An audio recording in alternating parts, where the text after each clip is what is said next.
Thank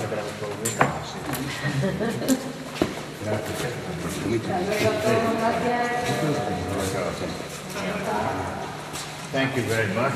Thank you. Estamos con Peter Eisenman. Ele é un dos arquitectos máis brillantes e controvertidos do mundo desde hai décadas.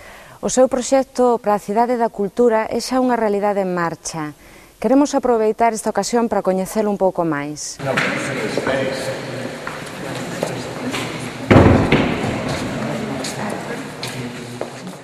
Boas tardes, Peter Eisenman. É un placer coñecelo. Quería dicirlle que antes de ler nada sobre vostede quedei impresionado coa visita que fixen á Cidade da Cultura. É dunha beleza e dunha complexidade deslumbrantes. Inspiroulle isto Galicia? Well, first of all, when we were asked to join the competition, we realized that we wanted to make a place that was both from the history of this place, Galicia, and looking to the future. And so therefore the complexity that we have has to do with the past and the present and the future together. So for example, these buildings are all on the same caminos as the medieval pilgrimage routes. The material, the first time I've ever built in stone, is all from Galicia. But the complexity inside has to do with the fact that these buildings are both public buildings that have to have a lot of people, maybe 1,000 people, but also need to be the scale for the individual person so that someone doesn't feel overwhelmed by the space, and therefore there's a lot of very small scale detail and a lot of large space. And this makes for a kind of complexity. The second thing also is that there's a relationship from building to building, because you just can't put a building here and a building there. There's some kind of I would call it like a jazz combo with 5 jazz musicians. What they call riff on each other. So there is that other kind of complexity of the interaction between the buildings. Que foi o primeiro que pensou cando puxo os pés no Monte Gaiás? To try and not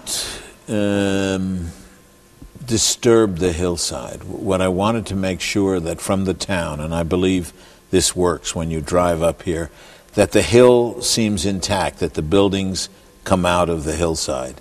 And so the whole notion was not to make buildings, but to make buildings from as if they were prehistoric, that they came out of the ground. And I think that it was the first thing that we wanted to do, to keep Monte Gaiás, as people say, montaña mágico. And that was really important for us. Cree que os edificios teñen esa capacidade de transformar os individuos, as súas mentalidades e a sociedade en xeral? I think architecture is political, number one. So we can understand that. When the Berlin Wall was built, walls are very, very, very political. When you make a wall and divide a city in half, it has an enormous effect. Like in Belfast in Ireland, between Catholics and Protestants, they built walls to separate them. Now in Jerusalem, they're building a wall between Arabs and Jews. These are really, they are very important things. So walls can do these kinds of things. I think buildings can do the same. They can be oppressive. They can be containing. I mean, I think that Heinrich Heine, the German poet, said you can kill a person as much with words as with an axe. Peter, parece vostede unha persoa invulnerable, en certo sentido, á polémica.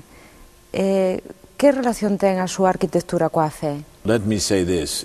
We all want to be loved, number one, right? All of us who are creative people. We create because we need love. So we want people to like what we do. So I'm not invulnerable. I have a sense of humor, which protects me, because I really love life. I love what I do. I love talking to you. I love being in this space.